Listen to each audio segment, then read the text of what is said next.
नहीं, अभी गाजी स्टार्ट की तो हम सब मारे जाएंगे। ये क्या बकवास है? तुम होते कौन हो ये सब करने वाले? एक सामान्य सी दोपहर थी। एक शानदार लग्जरी सेडान कार एक सुनसान पेट्रोल पंप पर आकर रुकी। पेट्रोल भर रहे एक नौजवान लड़के ने अचानक कार की खिड़की पर दस्तक देते हुए चिल्लाया, प्लीज गाजी स्टार्ट मत कीजिए। कार में बैठी बुजुर्ग महिला राजेश्वरी देवी कुछ समझ पाती, इससे पहले ही उन्हें जबरदस्ती कार से बाहर खींच लिया गया और ठीक 3 सेकंड बाद करों की वह सेडान एक विशाल आग के गोले में बदलकर आसमान में उछल गई। किसी ने चेयरपर्सन को जान से मारने की कोशिश की थी, लेकिन अजीब बात, वह पेट्रोल पंप पर काम करने वाला लड़का था। उसका चेहरा अजीब तरह से जाना पहचाना लग रहा था। आखिर उस नौजवान को कैसे पता चला कि गाजी स्टार्ट नहीं करनी है? कहानी शुरू करने से पहले कृपया इस चैनल को सब्सक्राइब करें, लाइक करें और कमेंट में बताएं कि आप यह कहानी कहां से देख रहे हैं। मैं प्रार्थना करूंगा कि आपके जीवन में सौभाग्य की वर्षा हो। यह 2024 के अक्टूबर महीने की एक दोपहर थी। आसमान साफ था, लेकिन हवा में ठंडक थी। महाराष्ट्र के पश्चिमी घाट की गहरी घाटियों से गुजरते राष्ट्रीय राजमार्ग पर एक काले रंग की लग्जरी कार दौड़ी जा रही थी। कार के अंदर 72 वर्षीय राजेश्वरी देवी बैठी थीं। वह भारत के सबसे बाबाए कॉरपोरेट घरानों में से एक भास्कर ग्रुप की चेयरपर्सन थीं। उनके सैद बालों का करीने से बनाया गया जूहा उनकी शाही शख्सियत को और निखार रहा था। खिड़की के बाहर घाटियों के नज़ारे बेहद खूबसूरत थे, लेकिन राजेश्वरी देवी का ध्यान कहीं और था। आज उनका मन बहुत भारी था। ड्राइवर ने आईने से उनकी ओर देखा। मैडम, आपकी तबीयत ठीक नहीं लग रही, सब खैरियत तो है ना? राजेश्वरी देवी ने बेजान सा हाथ हिलाया। मैं ठीक हूं, बस थोड़ी थकान है। लेकिन यह झूठ था। वह अच्छी तरह जानती थीं कि आज का दिन उनके लिए क्या मायने रखता है। आज उनके बेटे और बहू की 20वीं बरसी थी। ठीक 20 साल पहले आज ही के दिन उनके इकलौते बेटे विक्रम सिंह और बहू अंजलि सिंह ने दुनिया को अलविदा कह दिया था। एक सच हादसा। बताया गया था कि ब्रेक फेल होने की वजह से उनकी कार पहाड़ी रास्ते से फिसलकर गहरी खाई में जा गिरी थी। उस दिन की यादें आज भी ताजा थीं। सुबह सुबह बजती फोन की घंटी, पुलिस वाले की रूखी आवाज़, विक्रम सिंह और अंजलि सिंह की एक सचक हादसे में मौत हो गई है। बस एक वाक्य और उनकी दुनिया उजड़ गई थी। मुर्दा घर में बेटे का चेहरा देखने की हिम्मत उनमें नहीं थी। हादसा इतना भयानक था कि शवों की पहचान करना भी मुश्किल हो गया था। राजेश्वरी देवी वहीं बेहोश हो गई थी। उन्हें कई दिन अस्पताल में बिताने पड़े, लेकिन एक और सदमा उनका इंतजार कर रहा था। उनका पोता आरव गायब हो गया था। उस वक्त आरव सिर्फ 5 साल का था। वह हादसे की जगह के पास से ही कहीं लापता हो गया था। पुलिस ने पूरे इलाके की छानबीन की, खोजी कुत्तों की मदद ली गई, लेकिन बच्चे का कोई सुराग नहीं मिला। न शरीर न कपड़े का एक टुकड़ा। शायद वह जिंदा हो। बस इसी एक उम्मीद के सहारे राजेश्वरी देवी ने 20 साल काट दिए थे। उन्होंने देश के हर अनाथालय और बाल गृह में उसकी तलाश की। कई निजी जासूसों को काम पर लगाया। गुमशुदा बच्चों की तलाश करने वाली संस्थाओं से संपर्क किया। टीवी कार्यक्रमों में भी अपील की, लेकिन सब बेकार गया। आरव कभी नहीं मिला। राजेश्वरी देवी ने एक गहरी सांस ली। आरव, उनके होठों से पोते का नाम निकला। दादी आज भी तुम्हें ढूंढ रही है बेटा। उनकी आंखों में आंसू भर आए। उन्होंने अपनी झुर्रियों वाली हथेली से उन्हें पोंछ लिया। तभी ड्राइवर की आवाज आई, मैडम, पेट्रोल लगभग खत्म हो गया है, क्या मैं पास के पेट्रोल पंप पर रुक सकता हूं? राजेश्वरी देवी ने सिर हिलाया। हां, रुक लो। कार धीरे धीरे हाईवे के किनारे बने एक पुराने से पेट्रोल पंप में घुस गई। साइन बोर्ड पर पेंट उखड़ चुका था, जिस पर त्रिवेणी पेट्रोल पंप लिखा था। यह एक बहुत ही पुराना और जर्जर पंप था। पेट्रोल भरने की मशीनें भी पुरानी थीं और इमारत की दीवारों में दरारें पड़ी थीं। एक कोने में हंग लगे ड्रम रखे थे और चारों तरफ जंगली घास उगी हुई थी। शहरों में हंग लगे तारी पात्र हैं, में ऐसा नजारा कम ही देखने को मिलता था। कार के रुकते ही एक नौजवान लड़का उनकी तरफ आया। वह करीब 25 साल का रहा होगा। उसने तेल के दान लगी यूनिफॉर्म पहन रखी थी और हाथ में एक गंदा कप्पा था। धूप से उसका चेहरा सांवला पड़ गया था, लेकिन आंखों में एक अजीब सी उदासी थी। ऐसी उदासी जो उन लोगों में होती है जिन्होंने दुनिया की कावाहट को बहुत जल्दी चख लिया हो। उसकी आंखों के नीचे हल्के काले घेरे थे, जैसे वह रात भर जागा हो, लेकिन उसकी आवाज में एक चमक थी। नमस्ते साहब, पेट्रोल भरवाना है? उसने एक प्यारी सी मुस्कान के साथ पूछा। उसकी मुस्कान बहुत मासूम थी। ड्राइवर ने खिड़की नीचे करते हुए कहा, टैंक फुल कर दो। जी, अभी करता हूं। लड़के ने फुर्ती से नोजल उठाया और पेट्रोल भरना शुरू कर दिया। राजेश्वरी देवी यूं ही खिड़की से बाहर देख रही थीं, जब उनकी नजर उस लड़के के चेहरे पर पहुंची। कुछ तो था जो बहुत जाना पहचाना लग रहा था। वह आंखें, चेहरे का वह आकार, जैसे उन्होंने उसे कहीं देखा हो। कौन है ये? कहां देखा है इसे? उन्होंने याद करने की कोशिश की, पर कुछ याद नहीं आया। टैंक लगभग आधा भर चुका था। तभी लड़के ने अचानक अपनी नाक सिकोई। उसका हाथ रुक गया और चेहरे के भाव बदल गए। उसने सिर घुमाकर चारों ओर देखा, जैसे कुछ सूंघने की कोशिश कर रहा हो। ड्राइवर ने पूछा, क्या हुआ? कोई समस्या है? लौके ने जवाब दिया, नहीं, बस एक अजीब सी गंध आ रही है। अजीब गंध? हाँ, जैसे कुछ जल रहा हो। लौका फिर से नाक सिकोकर सूंघने लगा। फिर वह धीरे धीरे कार के चारों ओर घूमने लगा। वह झुककर कार के निचले हिस्से को ध्यान से देख रहा था, जैसे कोई डॉक्टर मरीज की जांच कर रहा हो। क्या देख रहे हो? ड्राइवर ने हैरानी से पूछा। मुझे मशीनों की गंध की अच्छी पहचान है, लाके ने कहा। बचपन से गैरेज में काम किया है, इसलिए कार से कोई अजीब गंध आती है तो तुरंत पता चल जाता है। इस कार से पेट्रोल के अलावा कोई और गंध आ रही है। लड़के का चेहरा गंभीर हो गया था। वह और नीचे झुका और कार के नीचे देखने लगा। वह लगभग खमीन पर लेट गया था। ड्राइवर कार से बाहर निकल आया। कुछ दिखा क्या? लड़के ने जवाब नहीं दिया। कुछ देर तक कार के नीचे देखने के बाद अचानक उसका चेहरा सैद पड़ गया। उसकी आंखें फैल गईं और मुंह खुला रह गया। ये क्या है? उसकी आवाज कांप रही थी। ड्राइवर घबरा गया। क्या हुआ? क्या है वहां? लाके ने कांपते हुए हाथ से कार के नीचे इशारा किया। वहां वो एक बम जैसा कुछ है। बम? ड्राइवर की आवाज में चौं था। सच में? लाके ने सिर हिलाया। हाँ, मैं फौज में इंजीनियर रेजिमेंट में था। मुझे विस्फोटकों की थोड़ी जानकारी है। यह टाइमर वाला नहीं है। लगता है गाजी के इंजन से जुआ है। तारें सीधे इग्निशन सिस्टम से जुई हैं।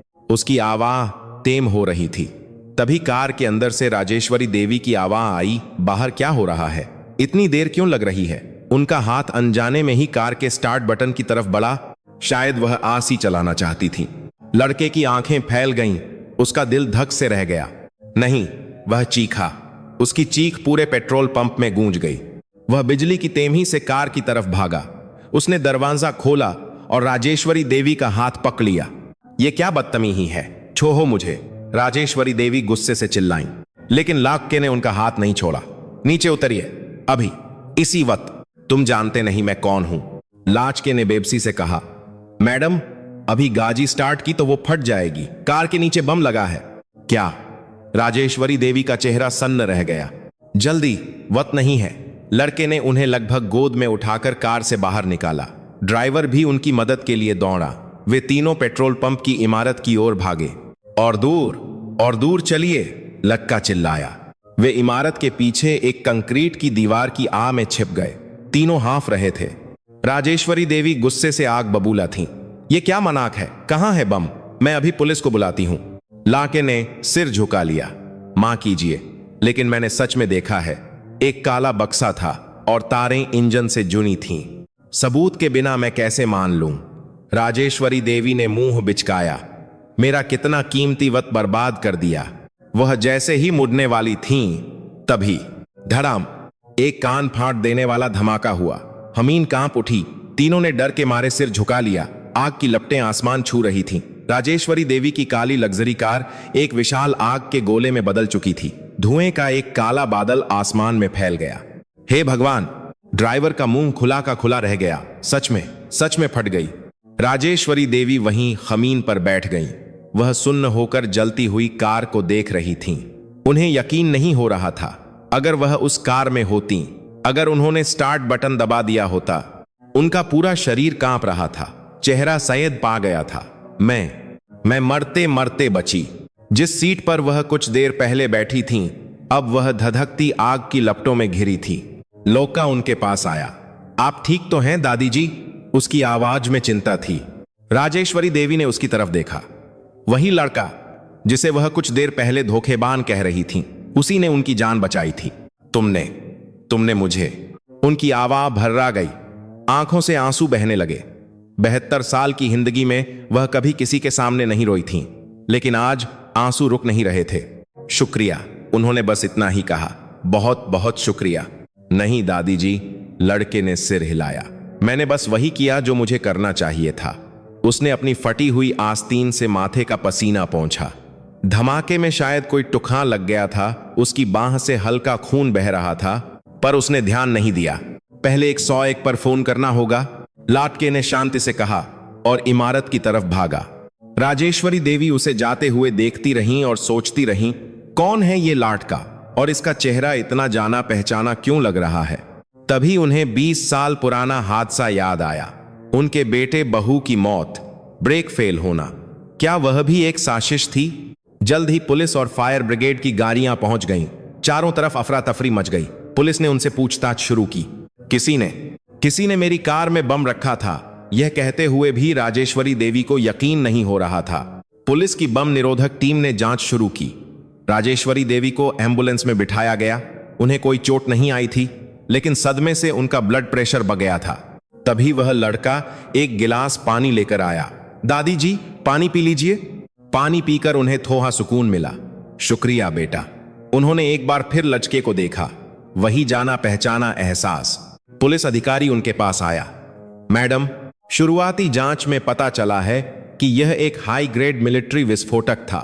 इसे इग्निशन सिस्टम से जोड़ा गया था ताकि गाजी स्टार्ट होते ही धमाका हो जाए। राजेश्वरी देवी का चेहरा और पीला पड़ गया। तो सच में कोई मुझे मारना चाहता था? जी, यह हत्या की कोशिश का एक स्पष्ट मामला है।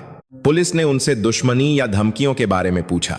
राजेश्वरी देवी ने मना कर दिया। आपने हाल ही में कार की सर्विसिंग कहां करवाई थी? 1 हफ्ते पहले, उन्होंने बताया। भास्कर मोटर्स में। वह हमारी ही कंपनी का सर्विस सेंटर है। यह सुनकर राजेश्वरी देवी का दिमाग चकरा गया। अगर सर्विस सेंटर में बम लगाया गया था तो इसका मतलब यह किसी अपने का ही काम था। तभी उनकी नजर लड़के की बांह पर पड़ी। धमाके से उसकी यूनिफॉर्म की आस्तीन फट गई थी और उसके नीचे एक निशान दिख रहा था, जलने का एक पुराना निशान, एक तारे के आकार का निशान। राजेश्वरी देवी की आंखें फैल गईं, उनका दिल धौर से धकने लगा। यह वही निशान था, उनके पोते आरव का निशान। 3 साल की उम्र में आरव खेलते खेलते गर्म पतीले से जल गया था। उसकी बांह पर ठीक ऐसा ही एक तारे के आकार का निशान बन गया था। वो निशान। उनकी आवाज कांप रही थी। तुम्हारी बांह पर यह निशान कैसे आया? लड़के ने हैरानी से अपनी बांह देखी। ओह, यह बचपन का है, मुझे ठीक से याद नहीं। दरअसल मुझे 5 साल की उम्र से पहले का कुछ भी याद नहीं है। 5 साल से पहले का कुछ याद नहीं? राजेश्वरी देवी का दिल और तेजी से धड़कने लगा। आरव भी 5 साल की उम्र में ही गायब हुआ था। तुम्हारा नाम क्या है बेटा? उन्होंने बेताबी से पूछा। रोहन। तुम्हारे माता पिता? लड़के का चेहरा उदास हो गया। मैं एक अनाथालय में पला बड़ा हूं। अनाथालय? हाँ, कहते हैं मैं 5 साल की उम्र में सड़क के किनारे अकेला घूमता हुआ मिला था। मुझे कुछ भी याद नहीं था। राजेश्वरी देवी की आंखें भर आईं। क्या तुम मुझे वह निशान करीब से दिखा सकते हो? लचके ने आस्तीन ऊपर कर दी। राजेश्वरी देवी ने कांपते हाथों से उस निशान को छुआ। कोई शक नहीं था, वही आकार, वही जगह, यह आरव का ही निशान था। तभी लड़के की जेब से कुछ गिरा। एक पुराना छम्हे का बटुए से एक छोटी पुरानी सी तस्वीर बाहर निकल आई। राजेश्वरी देवी ने उसे उठाया और देखते ही सुन्न रह गईं। तस्वीर में एक जवान जोहा और एक छोटा बच्चा था। वे उनके बेटे विक्रम, बहू अंजलि और पोते आरव थे। ये तस्वीर तुम्हें कहां से मिली? लाके ने हैरानी से कहा। यह मेरे पास तब से है जब मैं अनाथालय में था। जब मैं मिला था तब यह तस्वीर मेरे पास थी। मुझे नहीं पता ये कौन है, पर मुझे लगा शायद मेरा परिवार हो। राजेश्वरी देवी और बर्दाश्त नहीं कर सकी। उन्होंने आगे बढ़कर लाके को गले लगा लिया। आरव, मेरे आरव! वह फूट फूट कर रोने लगी। मैं तुम्हारी दादी हूं बेटा, तुम्हारी दादी। लाका हैरान रह गया। दादी, आप मुझे जानती हैं? हाँ, मेरे बच्चे, वह रोते हुए बोली। तुम मेरे पोते हो जिसे मैं 20 साल से ढूंढ रही थी। लड़के की आंखें फैल गईं। यह सब एक सपने जैसा था। राजेश्वरी देवी ने उसके चेहरे को हाथों में लेकर कहा, 20 साल पहले तुम्हारे माता पिता एक सचक हादसे में गुजर गए थे और तुम गायब हो गए थे। दादी ने तुम्हें हर जगह ढूंढा। बेटा, लाके की आंखों से भी आंसू बहने लगे। 25 साल तक वह खुद को अनाथ और अकेला समझता रहा, लेकिन आज उसे पता चला कि उसका भी एक परिवार है। कोई था जो उसे ढूंढ रहा था। दादी, उसने कांपती आवाज में कहा। हाँ मेरे बच्चे, मेरी जान। दोनों जल चुकी कार के मलबे के सामने एक दूसरे को गले लगाकर रोते रहे। यह 20 साल बाद हुआ एक चमत्कारी मिलन था। कुछ दिनों बाद मुंबई स्थित भास्कर ग्रुप के मुख्यालय में राजेश्वरी देवी अपने ऑफिस में बैठी थीं। उनका दिमाग अभी भी उस धमाके और 20 साल पुराने हादसे में उलझा हुआ था। पुलिस की रिपोर्ट के मुताबिक बम उनकी कंपनी के सर्विस सेंटर में लगाया गया था। इसका मतलब कोई करीबी ही उनका दुश्मन था। उन्होंने अपने सबसे भरोसेमंद सेक्रेटरी गुप्ता जी को बुलाया। गुप्ता जी, मैं चाहती हूं कि आप 20 साल पुराने उस हादसे की फाइल फिर से खोलें। मुझे शक है कि वह हादसा नहीं, हत्या थी। गुप्ता जी हैरान रह गए, लेकिन उन्होंने सिर झुकाकर कहा, जी मैडम। गुप्ता जी के जाने के बाद उनकी भतीजी प्रिया शर्मा कमरे में आई। प्रिया उनके बड़े भाई की बेटी थी, जिसे राजेश्वरी देवी ने अपनी बेटी की तरह पाला था। विक्रम की मौत के बाद प्रिया ही कंपनी में नंबर 2 की हैसियत रखती थी। बही मां, आप ठीक तो हैं? प्रिया ने चिंता जताते हुए कहा। मैंने सुना और दौई चली आई। मैं ठीक हूं प्रिया। राजेश्वरी देवी ने उसे बताया कि उन्हें अपना खोया हुआ पोता आरव मिल गया है। यह सुनते ही प्रिया का चेहरा फीका पा गया, लेकिन उसने खुद को संभाल लिया। सच में? यह तो बहुत बड़ी खुशखबरी है। उसकी आवाज में हल्की सी कांप थी, जिसे राजेश्वरी देवी ने नजरअंदाज कर दिया।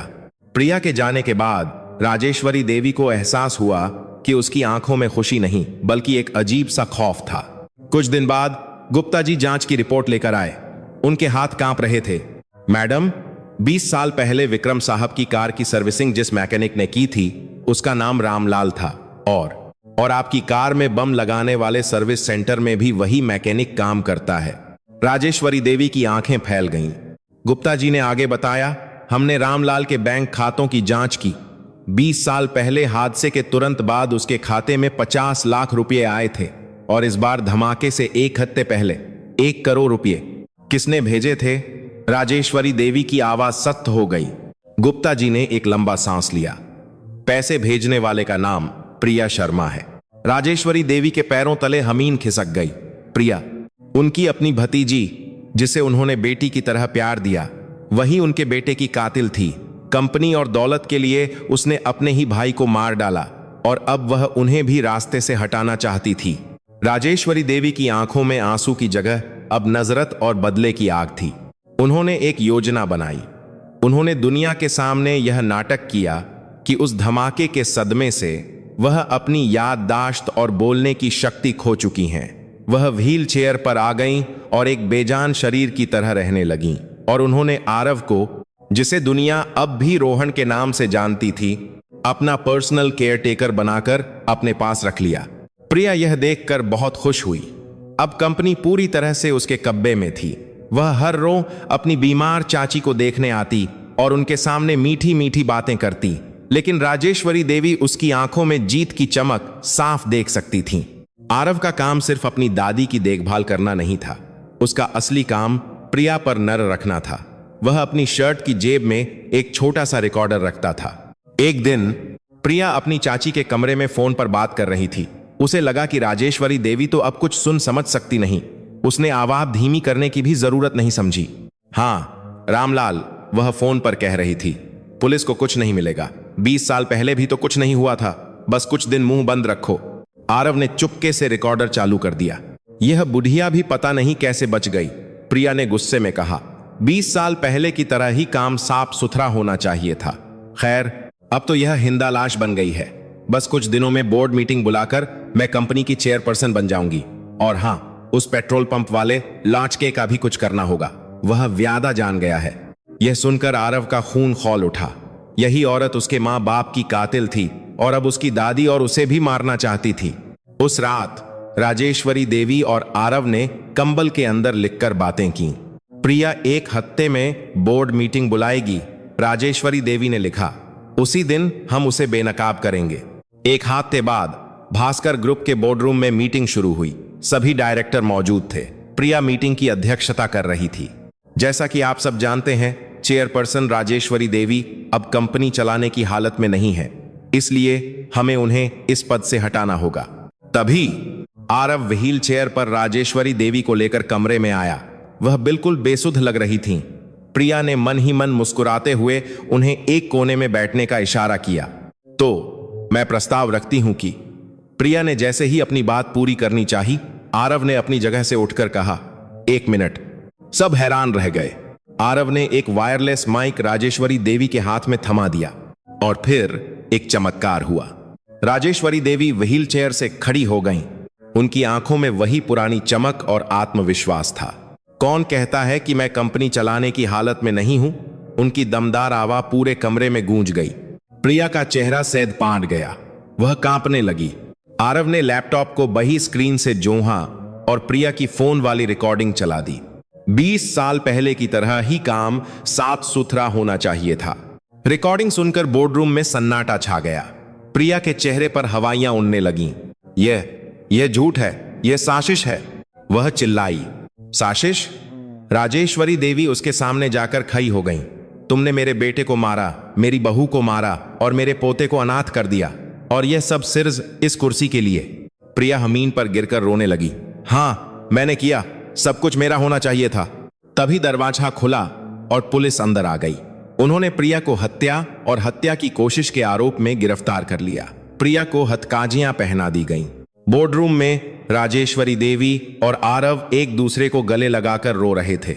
20 साल का दर्द, 20 साल का इंतजार आज खत्म हुआ था। 1 महीने बाद प्रिया को अदालत ने उम्र कैद की सजा सुनाई। राजेश्वरी देवी ने एक प्रेस कॉन्फ्रेंस बुलाई। उन्होंने दुनिया के सामने अपने पोते आरव सिंह को भास्कर ग्रुप का वारिस घोषित किया। आरव ने माइक पर कहा, मैं 25 साल तक एक अनाथ की जिंदगी जीता रहा, लेकिन मेरी दादी ने मुझे कभी नहीं भुलाया। अब मैं वादा करता हूं कि मैं अपने माता पिता और अपनी दादी के सपनों को पूरा करूंगा। प्रेस कॉन्फ्रेंस के बाद राजेश्वरी देवी और आरव एक पवित्र नदी के घाट पर गए। यहीं पर 20 साल पहले विक्रम और अंजलि की अस्थियां विसर्जित की गई थीं। राजेश्वरी देवी ने नदी के पानी को छूते हुए कहा, विक्रम, अंजलि, देखो तुम्हारा बेटा लौट आया है। अब तुम शांति से रहना। मैंने तुम्हारे कातिल को सजा दिलवा दी है। आरव ने भी हाथ जोड़कर अपने माता पिता को प्रणाम किया। पापा, माँ, मैं आ गया हूं। दोनों दादी पोते हाथ में हाथ डाले घाट से वापस लौट रहे थे। उनके चेहरों पर दोहक नहीं, बल्कि एक नई शुरुआत की शांति थी। 20 साल की एक दर्दनाक कहानी खत्म हो चुकी थी और अब एक नया अध्याय शुरू होने वाला था। अगर आज की कहानी ने आपके दिल के किसी कोने को छुआ हो, तो मैं भविष्य में भी ऐसी ही कहानियां लेकर आता रहूंगा जो आपके दिन को सुकून दे सकें। आपका एक सब्सक्राइब और लाइक हमें बहुत हिम्मत देता है, और कहानी के पात्रों के लिए कमेंट में एक प्यारा सा संदेश जरूर छोड़ें। आपका आज का दिन मंगलमय हो।